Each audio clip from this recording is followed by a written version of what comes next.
வணக்கம் ஜோதிட நண்பர்களே.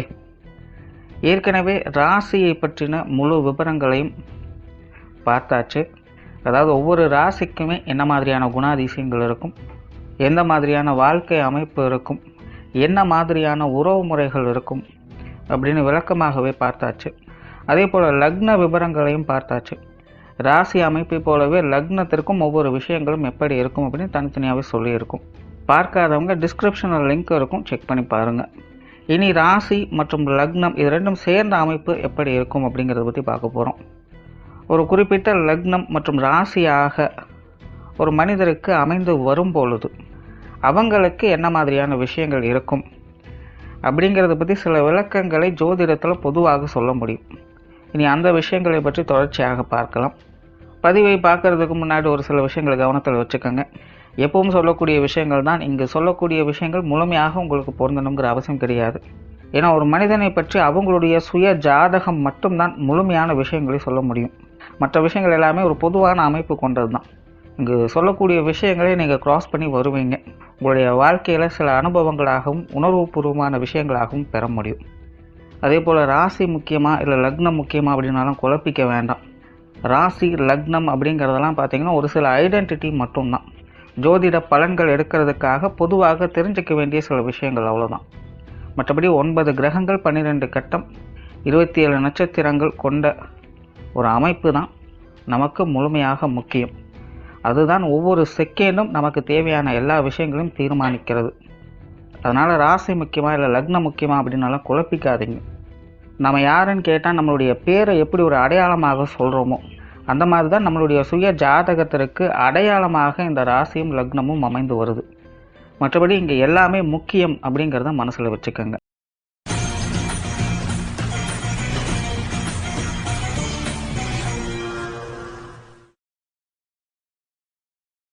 மகர ராசி விருச்சிக லக்னம். இந்த மகர ராசி விருச்சிக லக்னத்தில் பிறந்தவங்களை சாதனை செய்ய பிறந்தவர்கள் அப்படின்னு சொல்லலாம். லட்சியவாதிகள் அப்படின்னு சொல்லலாம். உங்களுடைய லைஃப் மோட்டிவே பார்த்தீங்கன்னா வாழ்க்கையில் பெருசாக அதையாச்சும் ஒன்று சாதிக்கணும், பேர் புகழ் அடையணும், தன்னுடைய திறமைகளை வெளிக்காட்டணும் அப்படிங்கிறது தான். மற்றவங்களால் செய்ய முடியாத காரியங்களை கூட தன்னால் செய்ய முடியும் அப்படின்னு மற்றவங்களுக்கு நிரூபிக்கணும் அப்படிங்கிறது தான் உங்களுடைய எதிர்பார்ப்பு. ஸோ அதனால் எப்போவுமே அவங்க ஏதாவது ஒரு வேலைகளுக்குள்ளேயே மூழ்கி இருப்பாங்க. அவங்களுக்குள்ள ஒரு ஆழ்ந்த சிந்தனை அப்படிங்கிறது எதையாவது ஒன்று யோசிச்சுக்கிட்டே இருப்பாங்க. அந்த வேலை அப்படின்னு வரும்பொழுது சாதாரணமாக எல்லாமே வேலைகள் தான். ஆனால் இவங்களை பொறுத்த வரைக்கும் வேலைகள் அப்படின்னு வரும்பொழுது புதுசாக ஏதாவது இன்னும் பண்ணணும் அப்படின்னு தான் யோசிப்பாங்க. ரொம்ப டிஃப்ரெண்ட்டாக இருக்கணும் அப்படின்னு எதிர்பார்ப்பாங்க. சுருக்கமாக சொல்லணும்னா இந்த சயின்டிஸ்டோட பிஹேவியர் இவங்ககிட்ட இருக்கும். கிட்டத்தட்ட இந்த வாழ்க்கை முறையும் பார்த்தீங்கன்னா அவங்களுக்கு அந்த மாதிரி தான் இருக்கும். இவங்களுக்கு மற்ற எந்த ஒரு விஷயங்களும் பெருசாக நாட்டம் அப்படிங்கிறது இருக்காது. நேர காலம் பார்க்காம உழைக்கக்கூடியவங்க, மூளைக்கு அதிகம் வேலை கொடுக்கக்கூடியவங்க. இந்த சென்டிமெண்ட் சார்ந்த விஷயங்கள்லாம் இவங்ககிட்ட ஈடுபடாது. கோபம் அப்படிங்கிறது உங்ககிட்ட அதிகமாகவே இருக்கும். அதே போல் திட்டமிட்டு இவங்க செயல்படக்கூடியவங்க. எந்த ஒரு காரியத்திலுமே ஆரம்பம் முதல் முடிவு வரை முழுமையாக தெரிஞ்சுது அப்படின்னா மட்டும்தான் ஈடுபடுவாங்க. அப்படி இல்லைன்னா அவங்களால ஈடுபடவே முடியாது. அது எவ்வளோ பெரிய விஷயமா இருந்தாலும் இல்லை, எவ்வளோ சிம்பிளான விஷயமா இருந்தாலும் சரி, இடைப்பட்ட இடத்துலேருந்து நீங்கள் கொடுத்தீங்க அப்படின்னா இவங்களால் அதை அக்செப்ட் பண்ணிக்கவே முடியாது. ஏன்னா எல்லாமே உங்களுடைய கண்ட்ரோல் இருக்கணும் அப்படின்னு எதிர்பார்ப்பாங்க. அண்ட் எல்லா விஷயங்களுமே இவங்களுக்குன்னே ஒரு தனி பிளான் அண்ட் எக்ஸிக்யூஷன் அப்படிங்கிறது இருக்கும். ஸோ அதுக்குள்ளே தான் இவங்களுடைய எல்லா விஷயங்களுமே செயல்பட்டுக்கிட்டு இருக்கும். அதை தாண்டி உங்களால் எதையும் செய்ய முடியாது. பட் அதுவே அது ரொம்ப பெக்யூலராக இருக்கும், மற்றவங்களால் புரிந்து கொள்ள முடியாது. ஸோ அதுதான் இவங்களுடைய மிகப்பெரிய ப்ளஸ்ஸு. சுயஜாதகத்தில் கிரகங்களுடைய அமைப்பு இவங்களுக்கு சாதகமாக இருந்தது அப்படின்னா இவங்களுடைய லைஃப்பில் ஒரு பெரிய இன்வென்ஷன் மாதிரியான விஷயங்களில் ஈடுபட்டு அதன் மூலமாக மக்கள்கிட்ட ரீச் ஆவாங்க. ஒரு செலிப்ரிட்டி போல் இவங்க இருப்பாங்க. பேர் புகழ் அடைந்து சிறந்த சாதனையாளர்கள் போல் இவங்க வெளிப்படையாக திகழ்வாங்க. அப்படி சுய ஜாதகம் இவங்களுக்கு சப்போர்ட் பண்ணலை அப்படிங்கிற பட்சத்தில் இவங்களுடைய வாழ்க்கையை பெரும்பாலும் தேடல்களுக்குள்ளேயே இருக்கும்.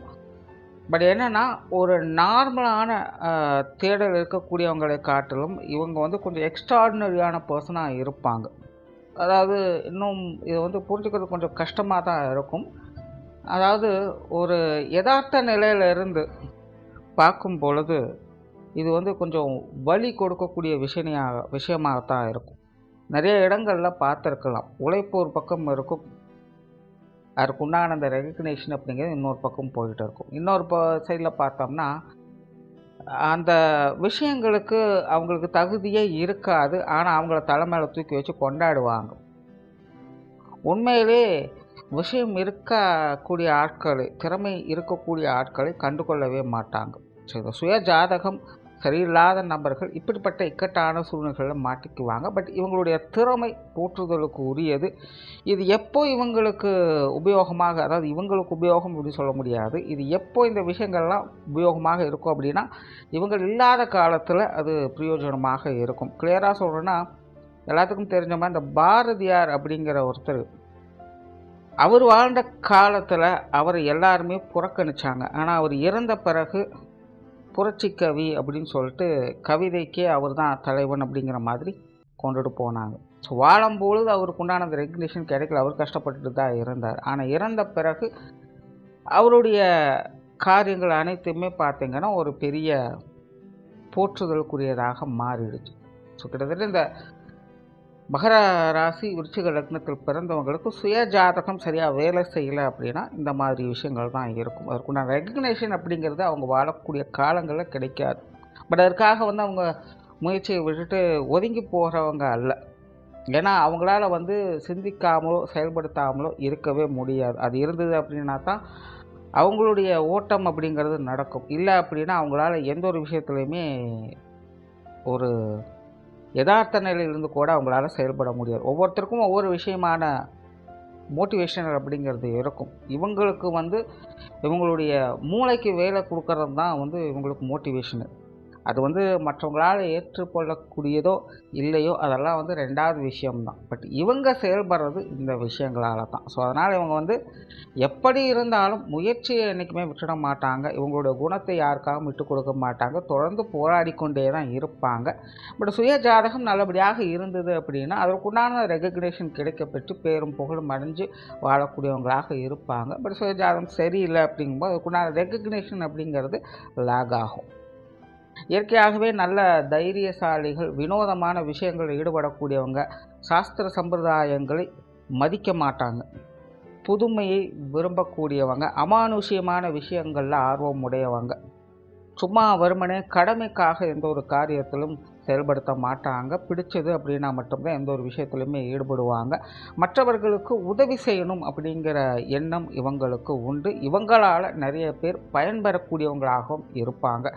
நார்மலாகவே பார்த்திங்கன்னா இவங்க செய்யக்கூடிய பெரும்பாலான காரியங்கள் மற்றவங்களுக்கு உபயோகப்படும்படியாகத்தான் இருக்கும். ஜென்ரலாக அது தெரிந்தோ தெரியாமலோ அந்த விஷயங்கள் நடந்துக்கிட்டு தான் இருக்கும். நேரடியாக அது வந்து பயன்படுது அப்படிங்கிற மாதிரிலாம் இருக்கணுங்கிற அவசியம் கிடையாது. ஏதோ ஒரு விஷயங்கள் இவங்க செஞ்சிட்ருப்பாங்க, அது யாருக்கோ எப்படியோ பயன்பட்டுக்கிட்டு இருக்கும். ஸோ அந்த மாதிரியான இயற்கையாகவே உதவி அப்படிங்கிறது இவங்க செய்யக்கூடிய காரியங்களில் இருந்துக்கிட்டு இருக்கும். சொத்து சுகங்கள், கல்வி சார்ந்த விஷயங்கள், பொருளாதார ரீதியான விஷயங்கள் இதெல்லாம் பார்த்திங்கன்னா ஒரு அளவான ஈடுபாடுகள் தான் இருக்கும். அதாவது அது வந்து இருந்தாலும் சரி இல்லை அப்படின்னாலும் சரி இவங்களை பொறுத்த வரைக்கும் அதெல்லாம் வந்து ஒரு பெரிய விஷயமே கிடையாது. அதற்காக ஓடிட்டுருக்கிறவங்க கிடையாது. ஸோ அதனால் அது வந்து எப்படி இருந்தாலும் அதை ஏற்றுக்கொள்ளக்கூடியவங்க. அதே போல் இந்த படிப்பு கல்வி சார்ந்த விஷயங்கள் அந்த ஏற்று சுரக்காய் கூட்டு குதுவாது அப்படிங்கிற மாதிரி தான் இவங்களாக சொந்தமாக எல்லாத்தையுமே தெரிஞ்சுப்பாங்களே அல்லாமல் இப்போ இருக்கக்கூடிய அந்த எஜுகேஷன் சிஸ்டம் மூலமாக இவங்க பெறக்கூடிய அறிவு அப்படிங்கிறது ரொம்பவுமே குறைவு தான். இவங்களால் அந்த எஜுகேஷன் சிஸ்டத்துக்கு வேணால் பலன் கிடைக்கலாமே அல்லாமல் அதன் மூலமாக இவங்களுக்கு பலன் கிடைக்குமா அப்படிங்கிறது கேள்விக்குறி. ஏன்னா அந்த அளவுக்கு இவங்க கொஞ்சம் இன்டெலிஜென்ட்டாக தான் இருப்பாங்க. பல படிக்காத மேதைகள் உருவாகிறதும் பார்த்திங்கன்னா இந்த மகர ராசி விருச்சிக லக்னத்தில் பிறந்தவங்க தான். சும்மா ஜஸ்ட் ஒரு ஸ்கூல் படிப்பு தான் முடிச்சிருப்பாங்க, ஆனால் அவங்களுடைய வாழ்க்கையில் பார்த்திங்கன்னா பல இன்வென்ஷன்ஸ் அவங்க க்ரியேட் பண்ணுவாங்க. ஸோ இந்த மாதிரியான அமைப்புகள்லாம் அவங்களுக்கு இயற்கையாகவே ஏற்படும். பொது விஷயங்கள் மற்றும் பொது காரியங்களில் இவங்களுக்கு ஈடுபாடுகள் சற்று குறைவு தான். பட் உதவக்கூடிய நிலைகளில் அந்த விஷயங்களை கொஞ்சம் ஈடுபாடுகள் காட்டச் செய்வாங்க. அதே போல் ஆன்மீக ரீதியான விஷயங்கள், ஆன்மீக சிந்தனைகள் அப்படிங்கிறது இவங்களுக்கு ரொம்பவுமே குறைவு தான். பிரயாணம் சார்ந்த விஷயங்களில் ஈடுபாடுகள் அப்படிங்கிறது இவங்க கொஞ்சம் குறைவாக இருக்கும். காரணம் இவங்க பெரும்பாலும் பார்த்திங்கன்னா இந்த அலைஞ்சு திரிஞ்சிட்டு இருக்கக்கூடிய விஷயங்கள் உங்களுக்கு செட்டே ஆகாது. ஒரே இடத்துல ஸ்திரமாக இருக்கணும். சும்மா நார்மலாக இங்கேயும் அங்கேயும் ஓடிக்கிட்டு இருக்கிறது அப்படிங்கிறது இவங்களுக்கு செட்டே ஆகாது. அதனால் இந்த பிரயாணம் சார்ந்த விஷயங்கள்லாம் பெருசாக ஆர்வம் காட்ட மாட்டாங்க. தேவைக்கேற்ப அந்த விஷயங்கள் அப்படிங்கிறது இருக்கும். காரியங்கள் மற்றும் செயல்பாடுகள் வகையில் தீவிரத்தன்மை உடையவங்க. அதாவது ஒரு வாக்கியம் சொல்லுவாங்க, முடியும் வரை முயற்சி செய், உன்னால் முடியும் வரை அல்ல, காரியம் முடியும் வரை அப்படின்னு சொல்லுவாங்க. அந்த மாதிரி தான் இவங்க காரியத்தில் ஸ்திரத்தன்மையோட ரிஸ்க் எடுத்து செய்யக்கூடியவங்க இவங்க. ஸோ ஒரு பக்கம் இது வந்து கேட்குறக்கும் பார்க்குறக்கும் கொஞ்சம் பாசிட்டிவாக இருந்தாலும், பட் யதார்த்த நிலைகளில் இந்த மாதிரியான விஷயங்கள்லாம் பார்த்திங்கன்னா பல விஷயங்களை கொஞ்சம் இழக்க வேண்டியதாகத்தான் இருக்கும். நிறைய விஷயங்களில் அந்தந்த டைம் குறித்தான விஷயங்கள் காரியங்களை இவங்க கொஞ்சம் மிஸ் பண்ண வேண்டியதாக இருக்கும். ஸோ அந்த மாதிரியான விஷயங்களையும் கொஞ்சம் இவங்க ஃபோக்கஸ் பண்ணிக்கிறது நல்லது. அப்படி இல்லை அப்படின்னா அவங்களுடைய வாழ்க்கையில் ஒரு கட்டத்துக்கு மேலே எதுவுமே இல்லாமல் வெறுமை மாதிரி இருக்கிற மாதிரி இருக்கும். ஸோ என்ன செஞ்சு என்ன பிரயோஜனம் அப்படின்னு கொஞ்சம் சலிச்சுக்கிற மாதிரியும் இவங்களுடைய காரியங்கள் அமையலாம். மற்றபடி உங்களுடைய காரியங்கள் அப்படிங்கிறது சிறப்பு வாய்ந்தது தான். அதே போல் இவங்களுடைய காரியங்களில் கோபம், பிடிவாதம், விடாப்பிடியான தன்மை இது எல்லாத்தையுமே கொஞ்சம் நியூட்ரலைஸ் பண்ணிக்கிறதும் நல்லது. குடும்ப விஷயங்கள், காரியங்கள் இதெல்லாமே பார்த்திங்கன்னா உங்களுக்கு ஒரு அளவான அமைப்புகள் தான் கொடுக்கும். ஏன்னா ஜென்ரலாகவே இவங்க வந்து மற்ற எந்த ஒரு விஷயங்களையுமே அவ்வளோ சீக்கிரம் ஃபோக்கஸ் பண்ணுறது கிடையாது. அதனால் குடும்ப வாழ்க்கையிலுமே ஈடுபாடுகள் அப்படிங்கிறது பெருசாக தனிப்பட்ட முறையில் இருக்காது. ஆனால் குடும்ப வாழ்க்கையினுடைய அமைப்பு அப்படிங்கிறது இவங்களுக்கு கொஞ்சம் சாதகமான நிலைகள். அதாவது இவங்களுக்கு அதில் விருப்பம் வெறுப்பு அப்படிங்கிறதெல்லாம் பெருசாக எதுவுமே இருக்காது. அதை அப்படியே கடந்து போய் கொண்டு இருக்கக்கூடியவங்களாகத்தான் இருப்பாங்க. ஆனால் குடும்ப வாழ்க்கையினுடைய அமைப்பு அப்படிங்கிறது இவங்களுக்கு நல்லபடியாக சூட் ஆகும். அது எப்படி ஏதோ ஒரு வகையில் எல்லாமே அமைஞ்சுக்கிட்டு தான் இருக்கும். குடும்ப உறவுகளுடைய ஒத்துழைப்பு அப்படிங்கிறதும் இவங்களுக்கு கொஞ்சம் நல்லபடியாகவே இருக்கும் அப்படின்னு கூட சொல்லலாம். பெற்றோர்கள் சார்ந்த விஷயங்கள் கொஞ்சம் சாதகமாக தான் இருக்கும். பெற்றோர்கள் இவங்களுக்கு கொஞ்சம் ஆப்போசிட்டான நபர்களாக தான் இருப்பாங்க. பெரும்பாலும் இவங்க பார்த்திங்கன்னா கொஞ்சம் செப்பரேட்டடான பர்சன் தான். பட் இவங்களுடைய பெற்றோர்கள் பார்த்திங்கன்னா எல்லார்கிட்டையுமே இணக்கமாக பழகக்கூடியவங்க தான். உற்றார் உறவினர்கள், நண்பர்கள் அப்படின்னு அவங்களை சுற்றி எப்போவுமே ஒரு கூட்டம் இருந்துக்கிட்டே இருக்கும். பட் இவங்க வந்து கொஞ்சம் செப்பரேட்டடான பர்சனாக இருப்பாங்க. மற்றபடி பெற்றோர்களுடைய உறவு சார்ந்த விஷயங்கள்லாம் பெருசாக எந்த ஒரு குற்றம் குறை சொல்கிறதுக்கும் இருக்காது. அந்தந்த வயது குறித்தான விஷயங்களை எதிர்பார்க்க முடியும். உடன்பிறப்புகள் சார்ந்த விஷயங்கள் நார்மலாகவே இது விருச்சிக ராசி, விருச்சிக லக்னம் அப்படின்னு எடுத்துக்கிட்டாலும் உடன்பிறப்புகள் சம்மந்தப்பட்ட விஷயங்கள் ஈடுபாடுகள் அப்படிங்கிறது அவங்களுக்கு கொஞ்சம் கூடுதலாகத்தான் இருக்கும். அந்த வகையில் இந்த மகர ராசி விருச்சிக லக்னத்தில் பிறந்தவங்களுக்கும் உடன்பிறப்புகள் சம்மந்தப்பட்ட விஷயங்கள் ஈடுபாடுகள் அப்படிங்கிறது உங்களுடைய வாழ்க்கையில் அதிகமாகவே இருக்கும். இவங்க வந்து சென்டிமெண்ட் சார்ந்த விஷயங்களை யார்கிட்ட அதிகமாக காட்டுறாங்க அப்படின்னு பார்த்தாலே அது இந்த உடன்பிறப்புகிட்ட அதிகமாக இருக்கும். அண்ட் பெரும்பாலான இந்த மகர ராசி விருச்சிக லக்னத்தில் பிறந்தவங்களுடைய வாழ்க்கையே பார்த்திங்கன்னா அவங்களுடைய வாழ்க்கையில் அவங்களுக்கு அதிகப்படியான சந்தோஷத்தை கொடுப்பதும் அவங்களுடைய உடன்பிறப்புகளாக தான் இருக்கும். அதிகப்படியான சங்கடங்களை கொடுப்பதும் அந்த உடன்பிறப்புகளாக தான், அதாவது நல்லதோ கெட்டதோ அவங்க மூலமாக இருந்து வரக்கூடியதாகவே இருக்கும். ஸோ சுய ஜாதகம் இங்கே நல்லபடியாக இருந்தது அப்படின்னா உடன்பிறப்புகளுடைய ஆதரவுகளை முழுமையாக பெற்று காலம் முழுவதுமே அவங்களோட சேர்ந்து ட்ராவல் பண்ணக்கூடிய அமைப்புகள்லாம் அவங்களுக்கு இருக்கும். அப்படி இல்லை அப்படிங்கிற பட்சத்தில் உடன்பிறப்புகளோடு அப்பப்போ சின்ன சின்ன சங்கடங்களோடும் பிரச்சனைகளும் பார்த்துக்கிட்டு வருவாங்க. பட் இருந்தாலுமே அடிக்கடி அவங்கக்கிட்ட போய் திரும்பவும் சேர்ந்து கொள்ளக்கூடிய அமைப்புகள் அப்படிங்கிறது அவங்களுக்கு ஏற்படும். திருமண வாழ்க்கை, கணவன் மனைவி உறவுகள் அப்படிங்கும்போது இதுவும் பார்த்திங்கன்னா அவங்களுக்கு ஒரு சாதகமான அமைப்புகள் அப்படின்னு சொல்லலாம். இயற்கையாகவே இந்த மகர ராசி விருச்சிக லக்னத்தில் பிறந்தவங்களுக்கு வாழ்க்கை துணை சார்ந்த விஷயங்களில் ஈடுபாடுகள் அப்படிங்கிறது அதிகமாக இருக்கும். காதல் சம்பந்தப்பட்ட விஷயங்கள், இன்னும் சொல்லப்போனால் காமம் சார்ந்த விஷயங்களில் ஈடுபாடுகள் இவங்களுக்கு அதிகமாகவே இருக்கும். உணர்வுபூர்வமான விஷயங்களை இவங்ககிட்ட கொஞ்சம் அதிகமாகவே எதிர்பார்ப்பாங்க. சும்மா கடமைக்காக ஏதோ கல்யாணம் பண்ணுறோம், குழந்தை குட்டிகளை பெற்றுக்கிறோம், குடும்பம் நடத்துகிறோம் அப்படிங்கிற மாதிரி இல்லாமல் ஒரு பர்ஃபெக்டான சோல்மேட்டை எதிர்பார்க்கக்கூடியவங்க. அந்த மாதிரியான ஒரு வாழ்க்கை துணையை இவங்க கிடைக்க பெற்றவங்களாகவும் இருப்பாங்க. பட் அன்ஃபார்ச்சுனேட்லி அதில் நிலைப்புத்தன்மை அப்படிங்கிறது ரொம்பவுமே குறைவு. ஸோ சுய ஜாதகத்தில் சுப கிரகங்களுடைய அனுகிரகம் இருந்தது அப்படின்னா தான் இந்த வாழ்க்கை துணையோடு ஒன்றாக சேர்ந்து ட்ராவல் பண்ணக்கூடிய அமைப்புகள் அப்படிங்கிறது என்னதான் சண்டை சச்சரவுகள் மனஸ்தாபங்கள் வந்தாலுமே அது எல்லாத்தையுமே அனுசரித்து போகக்கூடிய நிலை அப்படிங்கிறது அவங்களுக்கு ஏற்படும். அப்படி இல்லாத பட்சத்தில் இந்த வாழ்க்கை துணையை கிடைக்க பெற்றுடுவாங்க. பட் அந்த வாழ்க்கை உறவு முறை அப்படிங்கிறது ஏதாவது ஒரு கட்டத்தில் லேக் ஆகும். அது எந்த மாதிரியான விஷயங்களாக கூட அமையலாம். ஸோ சிம்பிளாக சொல்லணும்னா இவங்களுக்கு திருமண வாழ்க்கை அப்படிங்கிறது உங்களுடைய எக்ஸ்பெக்டேஷனை பூர்த்தி செய்யும். பட் அதனுடைய வேலிடிட்டி அப்படிங்கிறது தான் இங்கே கேள்விக்குறி. அண்ட் குழந்தைகள் சார்ந்த விஷயங்கள் நார்மலாக குழந்தைகள் சம்மந்தப்பட்ட விஷயங்கள் உங்களுக்கு ரொம்பவுமே சிறப்பாகவே இருக்கும். இயற்கையாகவே இந்த மகர ராசி ஆகட்டும், விருச்சிக ராசி அண்ட் மகர லக்னம், விருச்சிக லக்னம் 2 பேருக்குமே பார்த்திங்கன்னா குழந்தைகள் சம்மந்தப்பட்ட விஷயங்களில் ஒரு தனி ஈடுபாடுகள் அப்படிங்கிறது இருக்கவே செய்யும். அவங்களுடைய விஷயங்களில் கொஞ்சம் அதிக இம்பார்ட்டன்ஸ் அண்ட் பொட்டென்ஷியல்லாம் கொடுத்துட்டு வேலை செஞ்சுட்டு வருவாங்க. அவங்களுடைய தேவைகளை பூர்த்தி செஞ்சுக்கிட்டே வருவாங்க. அவங்களுடைய வாழ்க்கை நிலையை உயர்த்தி காட்டணும் அப்படிங்கிற அந்த பிடிவாதம் இவங்ககிட்ட இருக்கும்.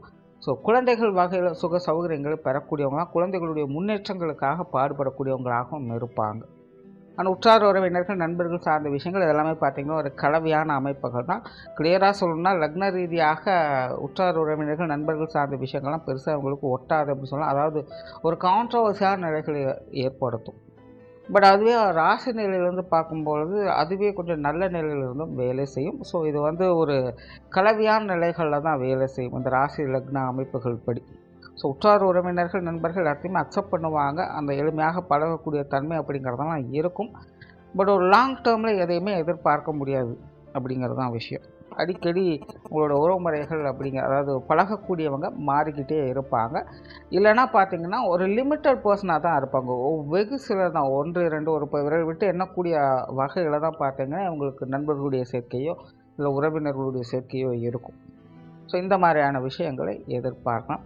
தொழில், வேலை, உத்தியோகம் சார்ந்த விஷயங்கள் ஆரம்பத்துலேருந்தே சொன்னதான் இவங்க விடாப்பிடியானவங்க, விடாமுயற்சி உடையவங்க, சாதிக்கணும்னு நினைக்கக்கூடியவங்க, அந்த மாதிரியான விஷயங்கள் ஈடுபடக்கூடியவங்க. பட் இவங்களுடைய தொழில், வேலை, உத்தியோக ரீதியான விஷயங்கள் சேவை மனப்பான்மையோடு இருக்கிறது அவசியம். அதாவது தொழில், வேலை, உத்தியோகம் அப்படின்னு வரும்போது ப்ராஃபிட் மோட்டிவோடு இவங்க செயல்பட்டாங்க அப்படின்னா இவங்களால் செயல்படவே முடியாது. அதாவது அதில் சைன் பண்ணவே முடியாது. ஒரு சர்வீஸ் மைண்டோட மற்றவங்களுக்கு அது பிரயோஜனமாக இருக்கணும், உதவியாக இருக்கணும் அப்படிங்கிற மோட்டிவோடு இவங்க செயல்படும் போது தான் இவங்களுடைய தொழில், வேலை, உத்தியோகத்தில் சைன் பண்ணவே முடியும். அண்ட் வெளியூர் மற்றும் வெளிநாடு சம்மந்தப்பட்ட விஷயங்கள் கூட இவங்களுக்கு சாதகமான நிலைகளிலேயே இருக்கும். ஸோ ஓவராலாக இந்த மகர ராசி விருச்சிக லக்னத்தில் பிறந்தவங்க சுய ஜாதகம் நல்லபடியாக இருக்கும் பட்சத்தில் இவங்க உண்மையிலே ஒரு சாதனையாளர்கள் தான். வாழ்க்கையில் ஏதாவது ஒரு காலகட்டத்தில் மக்களால் போற்றப்படக்கூடியவங்களாக இருப்பாங்க. சுயஜாதகம் சரியில்லை அப்படின்னா அதற்காக போராடக்கூடியவங்களாக இருப்பாங்க. நன்றி, வணக்கம், வாழ்க வளமுடன்.